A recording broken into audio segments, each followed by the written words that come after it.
हरियाणा में नई पार्टी का उदय। ये पार्टी का नाम है हरियाणा कांग्रेस। आप चौंक जाएंगे क्योंकि एक नया नाम नहीं है, क्योंकि हरियाणा में कांग्रेस पार्टी है और देश में भी कांग्रेस पार्टी है। उस कांग्रेस पार्टी, इस कांग्रेस पार्टी में अलग अलग डिफरेंस है, अलग अलग बातें हैं, अलग अलग नेता है। आप कहेंगे इस कांग्रेस में वो नेता नहीं है, कुमारी शैलजा नहीं है, रणदीप सुरजेवाला नहीं है, भूपेंद्र हुड्डा नहीं है, वह कोई अन्य नहीं। परंतु ये कांग्रेस जो है, इसका जो नया आगमन हुआ है, नया उदय हुआ हरियाणा में, इसको बोलते हैं हरियाणा कांग्रेस पार्टी। हरियाणा कांग्रेस पार्टी कुछ ही दिन पहले हरियाणा की सत्ता में के गलियारों में इसका नाम गूंजना शुरू हुआ और धीरे धीरे अब ये मीडिया प्लेटफॉर्म पर रिलीज के लोगों की खबरें।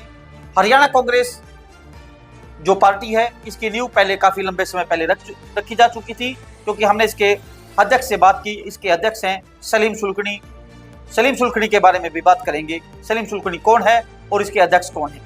सलीम सुलखनी जो है वो इस पार्टी के अध्यक्ष हैं और इसको सुप्रीमो कह सकते हैं। सलीम सुलखनी ने 2019 का जो है वो इलेक्शन लड़ा था लोकसभा का, और इलेक्शन उस समय लड़ा था, उस दिन उनके पास मात्र 14 दिनों का समय था और 14 दिनों में उन्होंने इस इलेक्शन को लड़ा।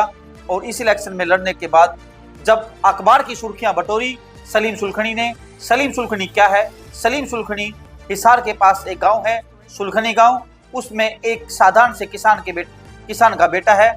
और सलीम सुलखनी ने 14 दिन के इलेक्शन में जो अपनी गति जो पकड़ी, उसको आप देखकर चौंक जाएंगे। सलीम सुलखनी ने क्या किया? सलीम सुलखनी जैसे ही नामांकन किया, नामांकन करते ही उसी समय हरियाणा में एक नई पार्टी का उदय हुआ था, जेजेपी का। दुष्यंत चौटाला इसके सुप्रीमो थे और उस समय सलीम सुलखनी निर्दलीय जो है वो चुनाव लड़ रहे थे। निर्दलीय के तौर पे उन्होंने पर्चा भरा और पर्चा भरते ही अखबार की रातों रात वो सुर्खियां बन गए। वो सुर्खियां क्या थी और कैसी सुर्खियों में बने रहने के लिए सलीम सुलखनी ने किस प्रकार की विचारधारा और सलीम सुलखनी क्या करते रहे और उन्होंने किस प्रकार से 2019 को इलेक्शन को लड़ा और 2024 आते आते उन्होंने एक नई पार्टी का गठन किया। उस पार्टी का नाम है हरियाणा कांग्रेस। सलीम सुलखनी किसानों के साथ, मजदूरों के साथ, कमेरा वर्ग के साथ आवाज समय समय उठाते रहते हैं। कई संगठनों से जुड़े हुए हैं, किसान संगठनों से जुड़े हैं, कई संगठनों से वो जुड़े हुए हैं। और सलीम सुलखनी के बारे में बात करें तो सलीम सुलखनी ने जैसे ही 2019 में अपना नामांकन किया और जैसे ही नामांकन करने के बाद सलीम सुलखनी को लोगों ने हंसी और मजाक। जननायक पार्टी का निशान आया और सलीम सुलखनी का निशान। सलीम सुलखनी का निशान आया था, जो चुनाव चिन्ह था वो था जूता था, और दुष्यंत चौटाला का चप्पल का निशान था।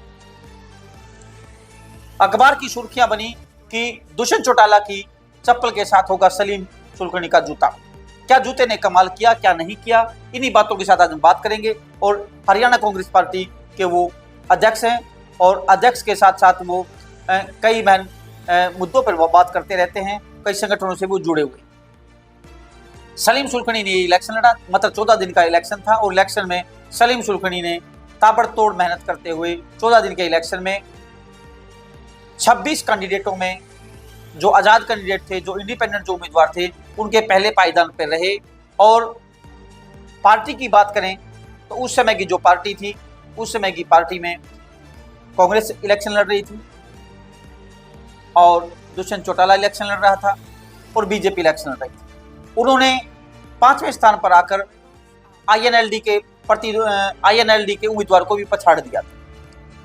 11 से 12,000 के लगभग उनके वोट आए और सलीम सुलखनी ने यहाँ से अपना एक नया आयाम शुरू करते हुए सलीम सुलखनी ने आगे बढ़ते हुए 2019 में ये कदम रखा था और आते आते 2024 में आते ही सलीम सुलखनी ने एक पार्टी का गठन किया जिसका नाम रहा हरियाणा कांग्रेस।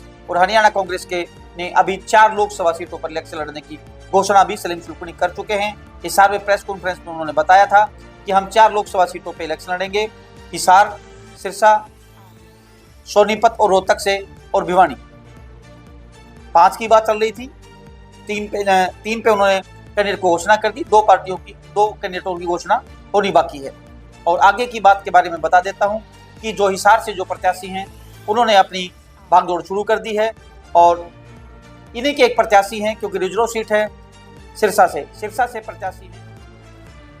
एक ऐसे व्यक्ति प्रत्याशी हैं जो बिल्कुल साधारण परिवार से हैं, रण सिंह पवार उनका नाम है, और वो उनके प्रचार करने का जो अनुभव है और जो उनका मेल मिलाप की जो परिभाषा है, तो कहीं ना कहीं सलीम सुलखनी ने 4 सीटों पर वो अपने उम्मीदवार उतार दिए हैं और रोहतक लोकसभा से भी वो दीपेंद्र हुड्डा या कोई भी उनके सामने भी अपना कैंडिडेट उतारने के लिए उनके पास कैंडिडेटों की जो उन्होंने बताया कि उनके पास एक लंबी सूची है जिसमें 6 से 7 जो सक्षम लोग हैं उन लोगों को वो दीपेंद्र हुड्डा के सामने भी उतार सकते हैं।